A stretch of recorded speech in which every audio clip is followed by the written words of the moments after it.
Embracing Optimism, an inspiring interview with Shanna Adamic. She's the executive director of Oracle Health Foundation. Join us as we dive into this enlightening conversation with her, the dynamic executive director of Oracle Health Foundation, known for her audacious optimism. Shanna shares how embracing the unknown and igniting willpower can unlock endless possibilities in life.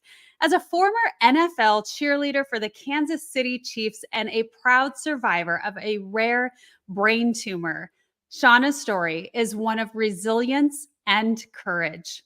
Despite being hearing impaired due to life-saving surgery, this hasn't stopped her from using her voice to break barriers in healthcare and inspire others to live boldly and optimistically. Tune in to hear more about her leadership style, approach to change, and how she empowers people to create their future with hope and confidence.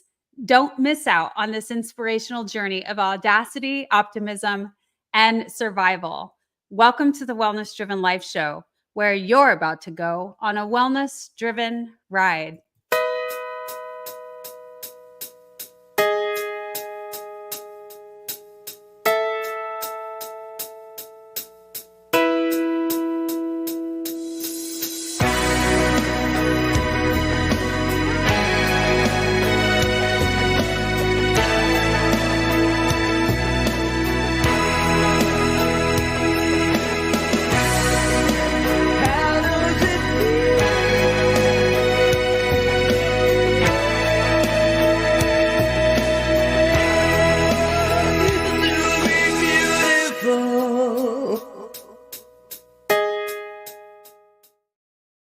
Let me introduce the guest that we have today. Shanna Michelle Adamic is the executive director of Oracle Health Foundation and director of Oracle Social Impact.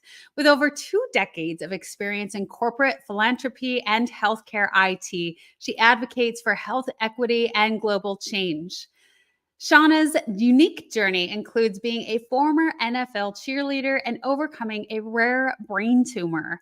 As an influential keynote speaker, she inspires others to embrace change, overcome obstacles, and live optimistically. Please help me welcome Miss Shanna. Hi, how are you? Great. Shanna, it's a pleasure to have you on the Wellness Driven Life Show. Thank you so much for being here today.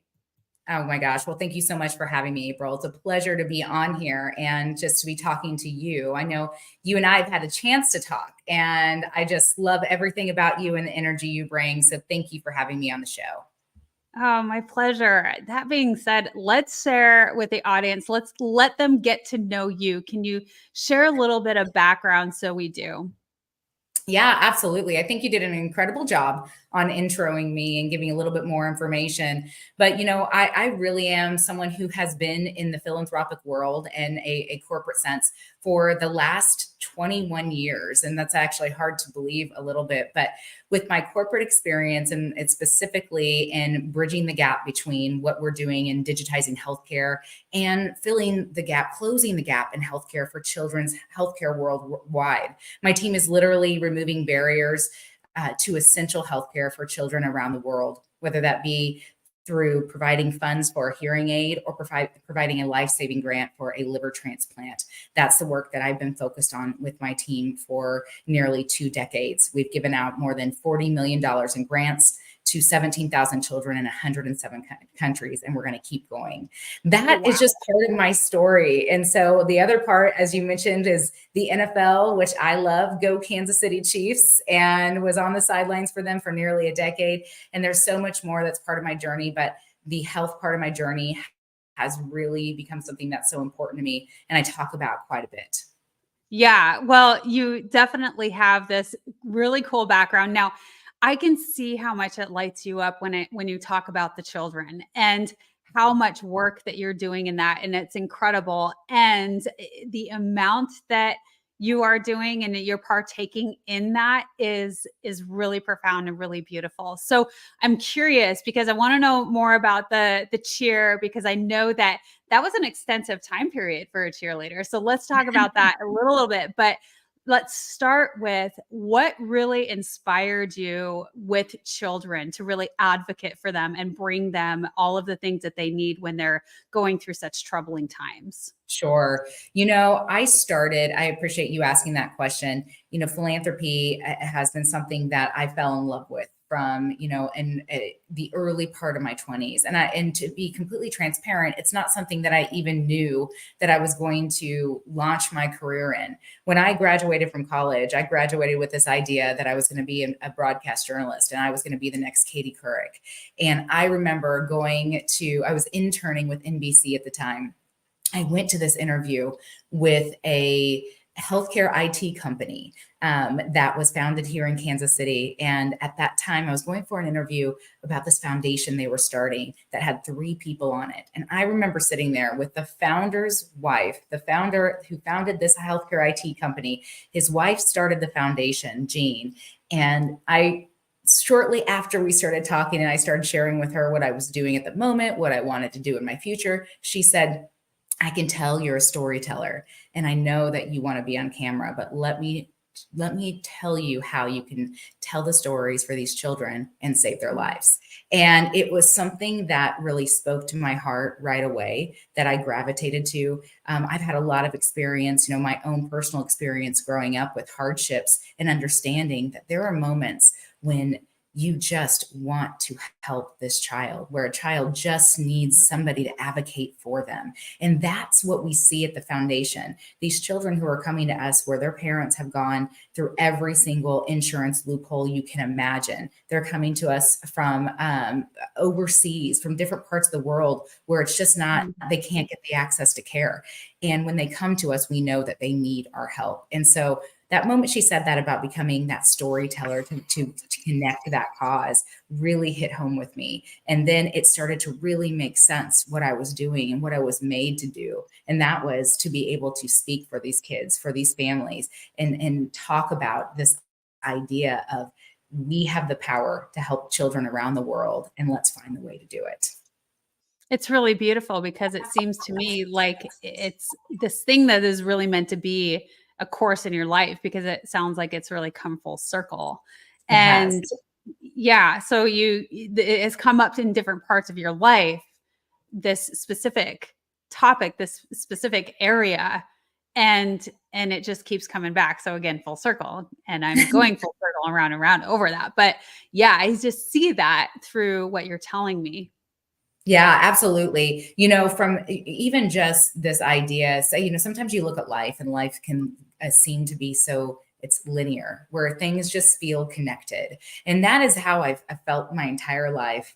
In these little, where you see these little, maybe they're life winks, these indicators of things that just start to match up and just start to make sense. And here's why I'm here. Here is why I was there. And maybe this is where I'm going. And that sort of has been, with my career, it definitely has made sense in this puzzle of, why I experienced certain things as a child, and seeing my mother having to advocate for myself and my brothers to get our own health care and deal with insurance and, and see if parents struggling with cancer, and then to be thrust into this environment where now I'm advocating for care for these other people and these children.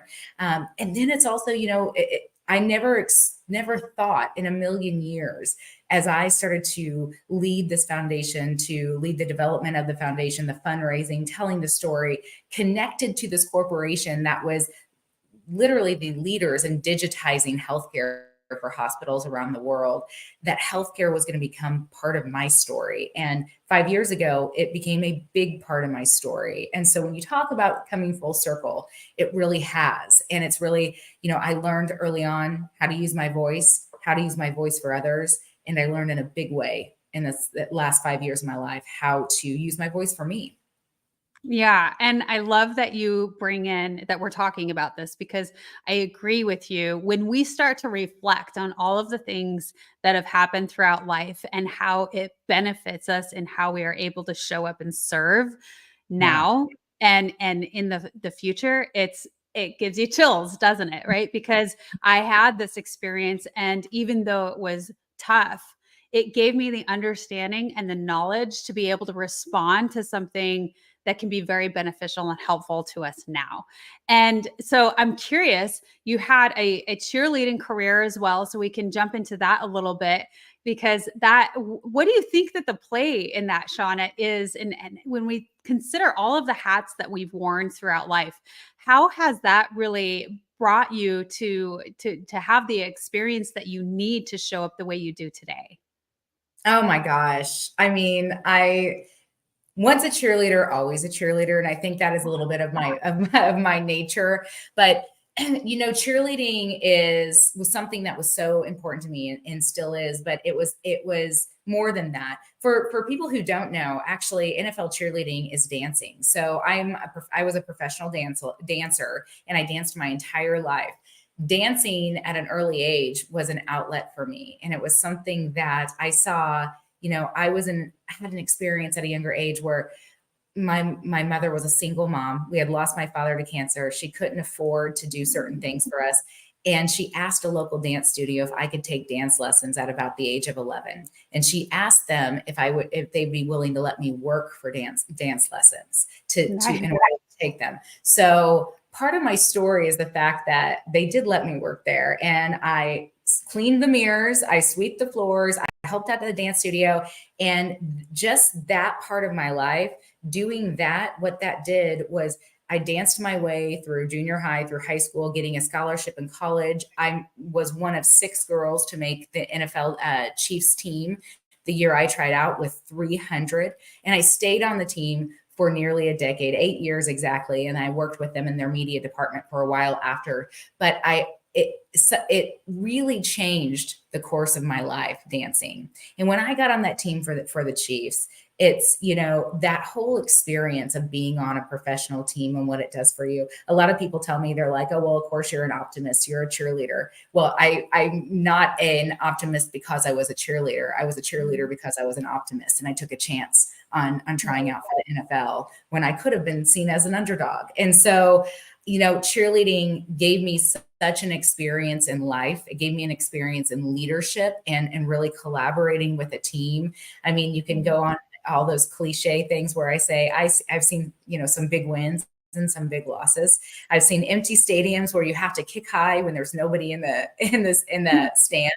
And Yeah. it really is, though, a challenge of spirit and a challenge of resilience and grit. And it's like, I took all of those lessons I lived through and continued to apply them in my life that was running parallel to that. And that's through my career. And it's been, again, that linear view. They worked so well together, and they still do. Yeah. And, being a cheerleader is not an easy thing, especially for the NFL. And you're right. It's taking that chance and really pushing yourself and getting out of your comfort zone to even apply yourself in that manner.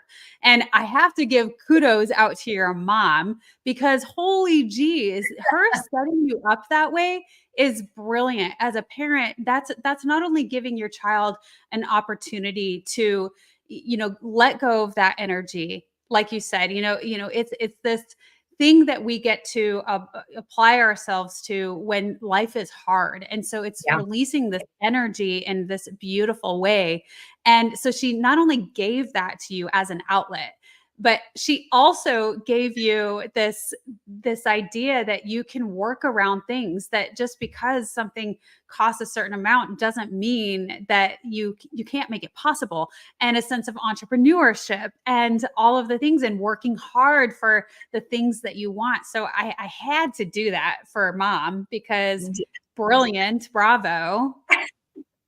I love that you did that, because the way I talk about it is, my mom, who is this personality that's shy. And I think, even in that moment, she probably felt a lot of shame going and talking to somebody and asking them for that. Yeah. But I saw this woman who was asking if I could have dance lessons, and it was extraordinary. And for me, that was strength. And that was really, going back to something I talk about all the time, is it showed me how to embrace this unknown. She didn't know what that answer was going to be, but she knew she had to ask.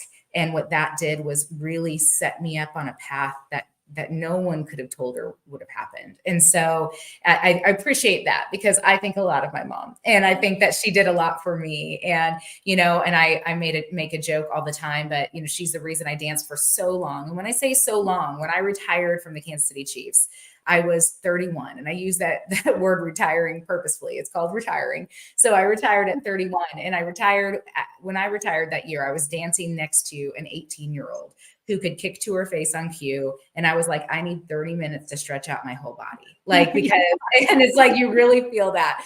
But I tell you what, dancing was ingrained in my soul. It was a love. And when you see someone work that hard to get something, you work that hard to get something. And it's like, one of my favorite sayings in life is, don't try to be lucky, just try to be good. And I think that was, a moment where I saw my mom she tried her hardest, and she made it happen. And it really put me on my path. So I'm always a cheerleader. Yeah. Yeah. No, that's beautiful. I'm so glad that we gave that some color. I want to bring in one of the comments. Manley says, I love the reunion story between you and Megan Rucker. Oh my gosh. That's an incredible story. Yeah. And I think that story to me is so important, because there is this a program we have as a Chiefs cheerleader that is our junior Chiefs cheerleading program. And there was this little girl in the program when I was cheering, and we actually ended up taking a picture together. I was her big sister in the program when she was a little girl. Years later, 5 years ago, after I was diagnosed with a brain tumor, and I went through my entire crazy, chaotic health journey, it was kind of brought full circle that we connected again, because Megan also had a brain tumor, and she unfortunately had one of a different kind. And that one was she didn't live much longer than the moment that we got to see each other again, and have a moment where we got to, meet one another in a different space. And again, coming back to that moment of there's a reason for everything. And we met at a time and place when we were both cheering on the field. She as a little girl, me as part of the cheerleading team, and met again in a space of where we looked each other in the eye. And it was I see you, and I know this journey. And she is so tough. She was so tough. Oh my gosh. You are wonderful for being able to hold it together, because just hearing that story, it makes me want to cry. And so now, as I bring myself back together so I can continue on with the show, but that's amazing how we are put in people's lives in this world, where we are so intertwined and connected in some way or another. And it's just this beautiful exchange of, like you said, we look into each other's eyes and we just are able to say, me too. And I get you, and I'm here with you. And so that's so beautiful.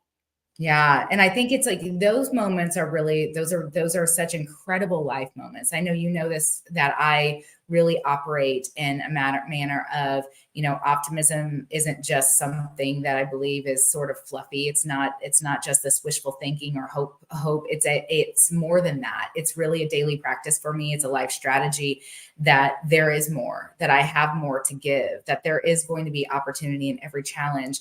And I think when you're able to meet people there too, where you're able to say, listen, I see this challenge, and I see you, and you're able to offer that dose of encouragement to them. I think that's the space where I love to thrive, and I love to meet people in. And,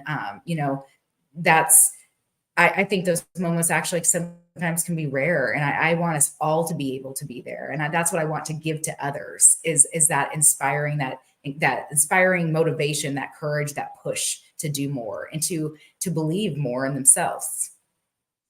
Yes, absolutely. And that's what we're able to do for each other. And I feel, again, going back to the cheerleading experience, and that was such a huge part of your life that I'm going to probably be referring back to that a few times, because you do learn so much of that, the teammanship, the place that you have to be in order to perform at that capacity, when the stands are not there, when the weather is intense, you have to keep pushing through. And it is a together thing and a teammanship thing. And you apply that in and throughout the rest of your life, because you have that understanding that that's what it takes, that that's what it is. And so, coming into when you first learned that you had a brain tumor, I know your journey. I spoke with you a little bit, that it took actually a very long time, a long-winded journey to come to that final consensus of this is what it is. Now, let's talk a little bit about that journey. What was going on in your life during that time, and how did you go about this? Yeah, absolutely. Well, when I, going back to cheerleading again, retired from being a cheerleader in 2011, I also started to notice that I was losing my hearing just a little bit on my right side, but not enough that it was too alarming, but enough where I was like, I should probably go visit a doctor. So I did. And initially, the doctor actually said, you're probably losing it because you cheered in the loudest stadium in the NFL. And that sounded right, until it didn't, because it got worse. And so I went back Mm, and again and again to see a doctor with symptoms that were increasing. Between the years of 2011 to 2017, I saw my primary care physician, or I went to the ER, or I saw some sort of specialist 109 times. To put that in perspective, the wow. average person sees a doctor 4 times a year. I kept going back to the doctor saying something is wrong with me, and everyone would look at me and think, you look healthy. There is nothing that actually seems to be wrong. I was going back with dizziness. So it started with the hearing loss.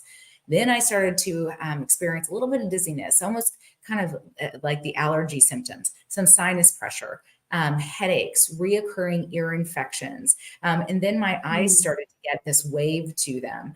I actually started to feel this tilting. I always described it as like the old V8 commercials, where you just kind of felt like a little bit off balance. Then I started to experience extreme vertigo, to where it would last for 20 seconds. I didn't even know what ground zero was. It felt like I was being whipped around. mm, And the breaking point was when, and I speak a lot on stage, I've hosted a lot of events, is when I started to lose my words. There was one specific time at an event I host for the company that I'm still part of today, a masquerade ball. And I was on stage in front of 1,000 people, and I lost a word for just a split second, but it felt like eternity to me. And the word that I oh, lost was actually community, and I couldn't get it out of my mouth. And I got off stage, and it was just a few days later, I would see a celebrity interview with Maria Menounos talking about her symptoms that led her to find a brain tumor. Now, Maria and I have mm, actually become friends and connected since that time. And she helped me a lot during the process. But that interview and that experience on stage made me reach out one more time and say, I just need to see another specialist. I need to have another MRI, because the first one missed my brain tumor, and that's a whole other yeah. story. And so that is actually, the years that led up to getting into the specialist. And when I got there and I told them that I thought I had a brain tumor, I still looked healthy. I passed the balance test. I passed everything. They sent me for an MRI. And 20 minutes after I had that MRI, I got a call from the doctor, and he said, there is something there. It's big, it's life threatening, and you have to get back in the office. It Wow. was a crazy moment in time, but it also, I think you have to be able to look at everything and think, what am I going to get from this moment that I can do with the rest of my life? That for me was a lesson in advocacy. It was a lesson in knowing my own body, knowing that when the symptoms were being blamed on being a woman, on having a period, on breastfeeding my children, that I had to actually force them to believe me that it was more than that, that Yeah. we just have to do. And so that's part of the platform when I speak on that, on advocacy. I talk about that self advocacy. That's so important. It's important for you, and it's also helpful for doctors, because doctors are underneath an immense demand right now. So I think that it's something that is definitely, I hope everyone takes on, and they become their Yeah. own advocate. I think that's one of the strongest messages, is your own advocacy. If you really feel that something's not quite right here, and Holy cow. That is an extensive amount of time. What is that? 6, 7 years that Yeah. you endured going to doctors, 100 and something doctors, and always being told, "Oh, no, you're great. You're healthy. Everything's fine," and not really doing a more internal look. That's incredible. I don't know how you maintain faith in the healthcare system after that, if you do, and I know you do. So amazing. But yes, going back to, yeah, advocating for yourself. And when we talk about losing our words, I don't know what my excuse is, Shauna, but whatever. Maybe I need to go advocate for myself and get a closer look inside there.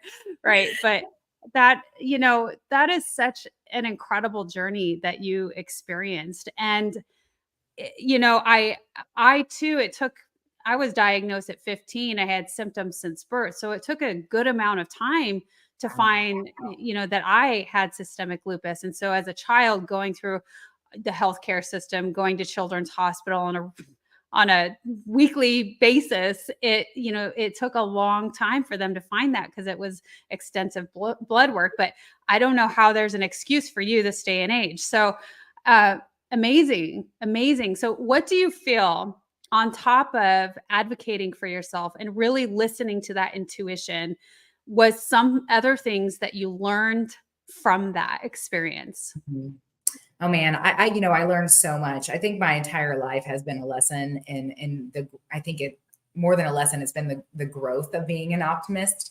But I think that experience, what that taught me is what I'm capable of, what people are capable of, facing emotionally and physically. That experience tested me in every single way. There was a moment where I found out that the care plan I received after getting the diagnosis of a golf ball sized brain tumor compressing my brainstem, and they gave me 1 year to live without the right surgery. The care plan I received didn't offer any hope. It offered several Mm. surgeries, radiation to my head, and so many other things. And that to me, was something that it's like, how can they not have a better answer for this yet?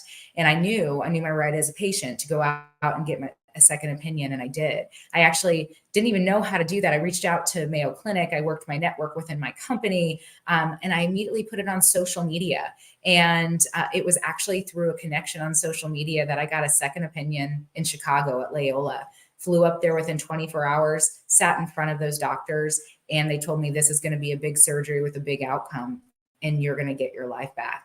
And Mm. I knew that there were going to be things that I was going to have to undergo. I got everything in line. I worked out as hard as I could because they told me the more in shape you are, the better your chances of recovering quickly are going to be. They only gave me a 4% chance of getting back my smile and my facial function on my right side. And I Oh, just knew I wow. had to go in this with strength and really the endurance to endure everything that was going to come my way. What I didn't expect was I checked all the boxes of getting ready, everything that I could do, everything I could control, but yet it was still so out of my control. I will never forget the week before I left for this 13-hour surgery. And it was a moment that I woke up and I wrote down all of my worst fears, everything that was out of my control that I hadn't yet dealt with. It was not coming home to my kids, not them having to Oh, live, yeah. life without their mom, me being a different mom, all of these things that were Yeah. terrifying to Oh, me, yeah. wrote them. And then I think in that moment, almost, you can't call it anything but spiritual, like falling to my knees and just being like almost crying and like saying, whatever I get back after this point will be a gift. And I remember the moment I woke up and really woke up, after all the medicine, and a couple days later after the surgery, couldn't move one side of my face, but I started to open my eye and I kind of was mumbling some words. And I remember feeling genuinely happy. And I was thinking, I was like, oh my God, I'm me. Like, I know who I am. I know my kids. Like, I'm awake and I'm on the other side of surgery. And I think what that taught me is it was a lesson in life of knowing of when that gratitude of just being alive. And that actually changes your perspective on quite a bit when you're able to ground yourself in a moment of, oh my God, I'm awake.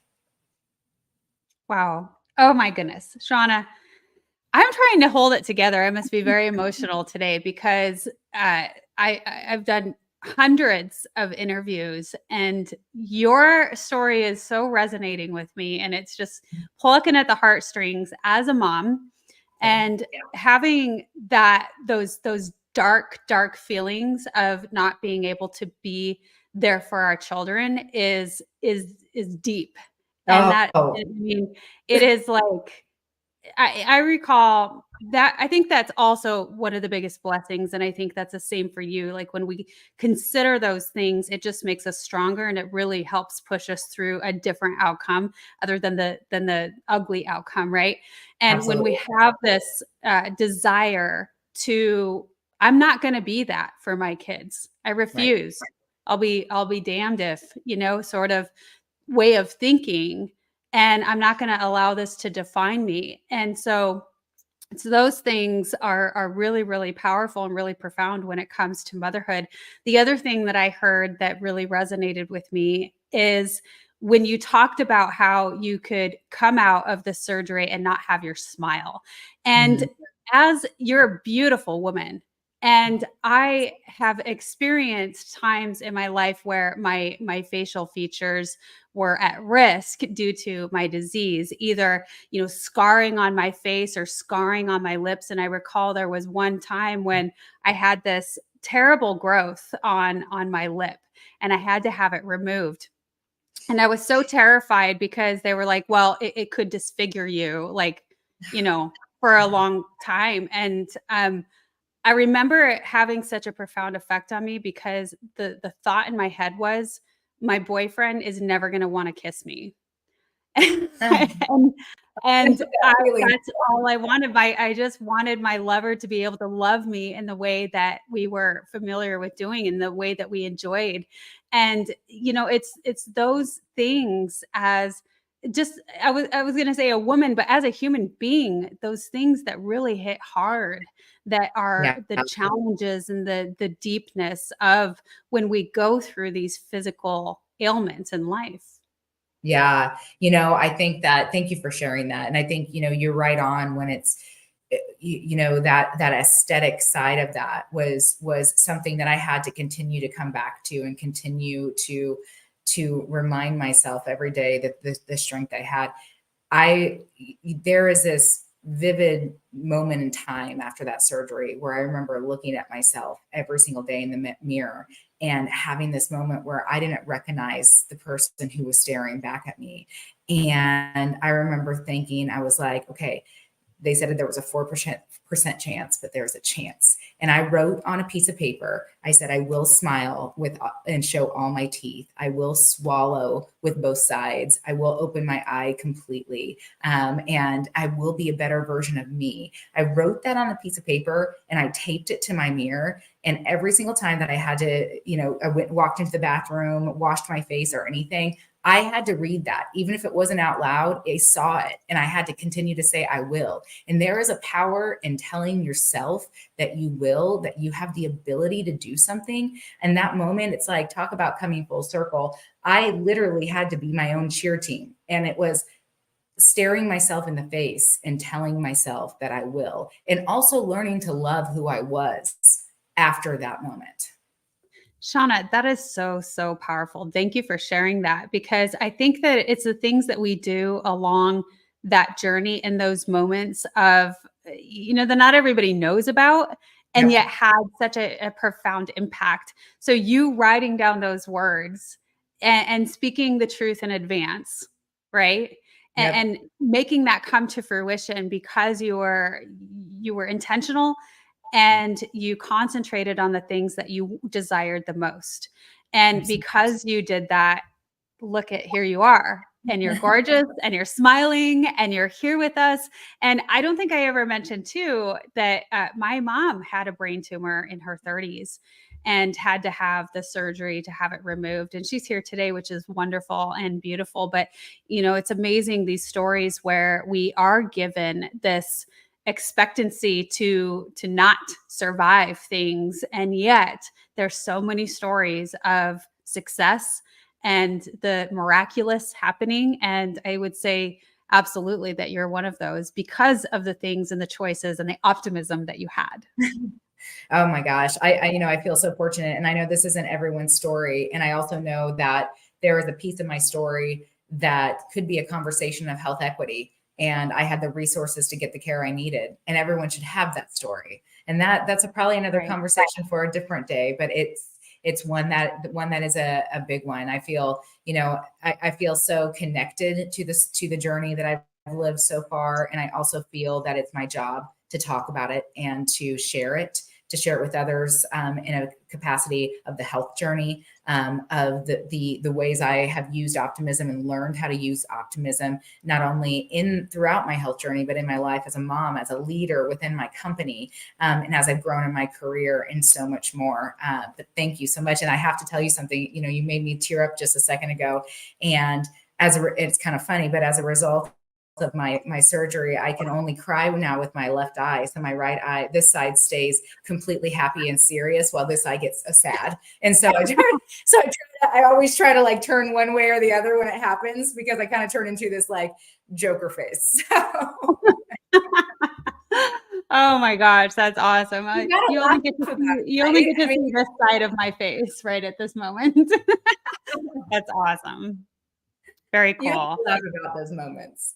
You do. You do. And I think that's part of optimism, right? I really feel like hand in hand, us being not so serious and being Yes. able to at everything and anything. My husband absolutely is that. He's always able to find the humor in life, and he is definitely my source of optimism and positivity when I'm oftentimes the dark one. Not many people know that doing this show, but it's interesting. And I did develop more of a darker sense of humor, I believe, probably stemming from the law enforcement days, where you had to, in order to cope with all of the horrific things that you endured and saw and dealt with, and spat in the face and death and all of the things, right? And so you develop more of a darker sense of humor, and you really go to the people who are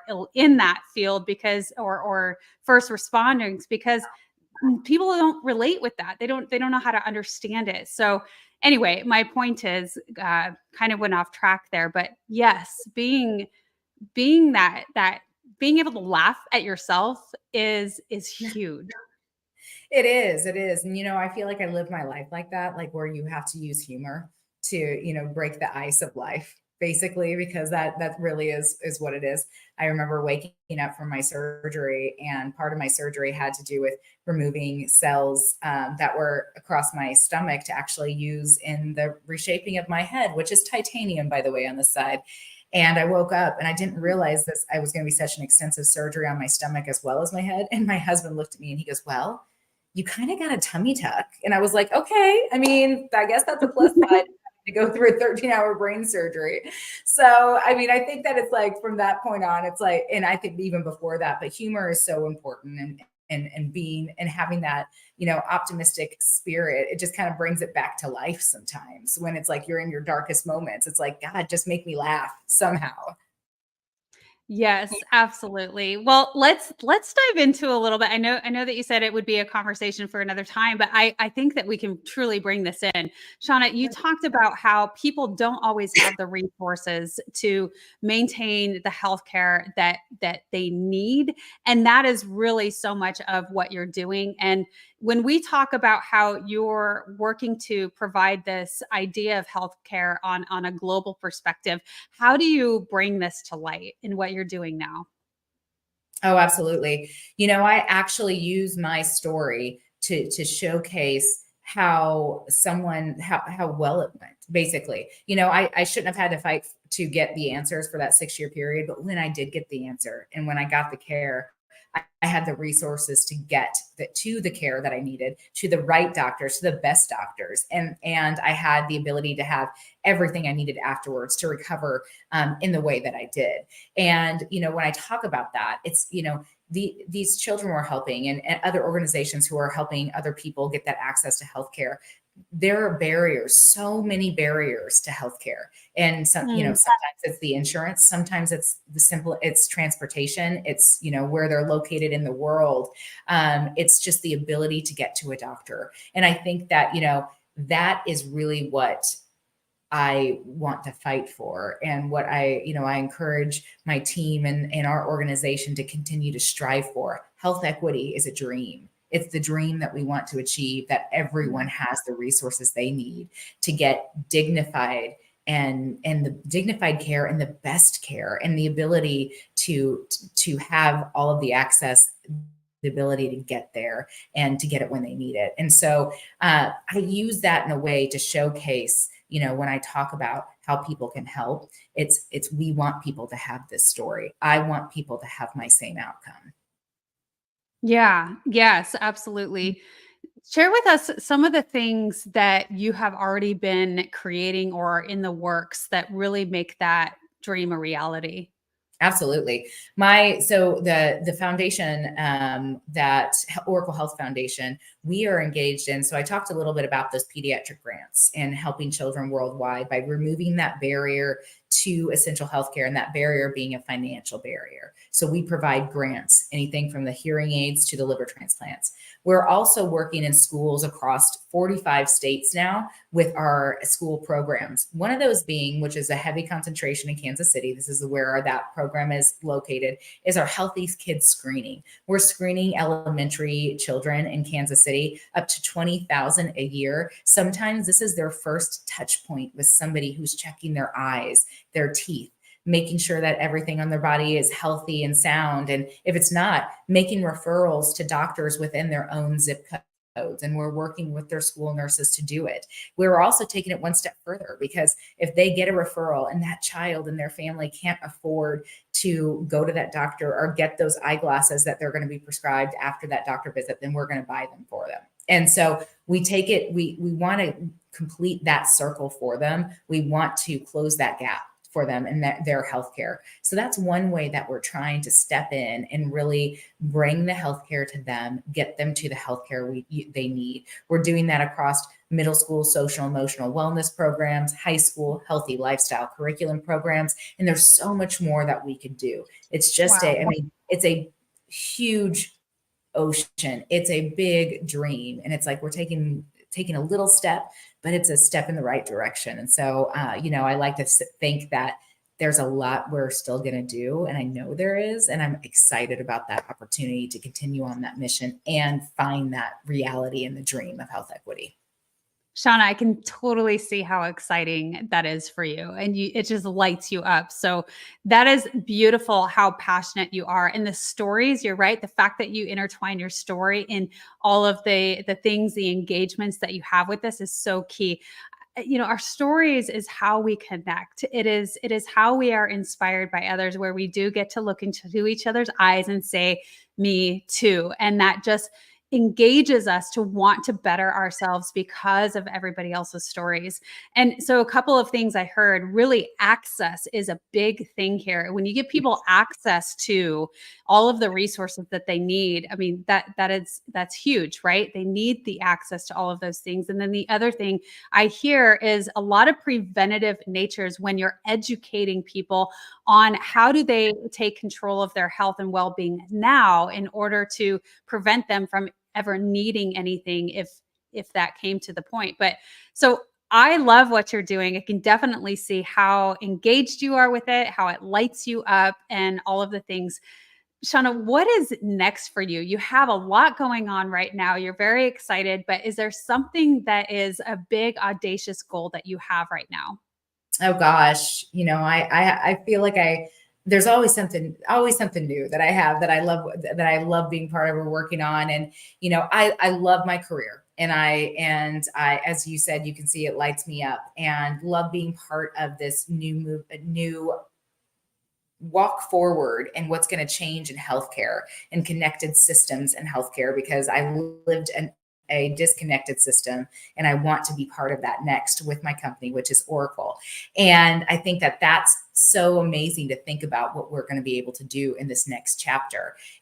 I also couple that with some keynote speaking where I tie in this journey and healthcare and my knowledge in that digital healthcare world with my own health journey, powered by optimism. And that really is truly at the root of my story. And just in this last year, I decided to put pen to paper, and I finally wrote the book, and I am so excited to be able to put that out in the world here soon. But it's a book about, being the practical optimist, the optimist every day. It's a daily practice. It's a life strategy, and it's all of those things that got me to that point. And it's not only what got me to that point, but the small little things that people can do to live their life in that way. So I'm excited about that. And I'll be anxious, April, to share that with you when that does launch. I agree with you. I sense another comeback for you here on the Wellness Driven Life Show, because I do want to dive into that. And I love the title, The Practical Optimist. Oh my gosh. I mean, come on. How better can it get? Yes.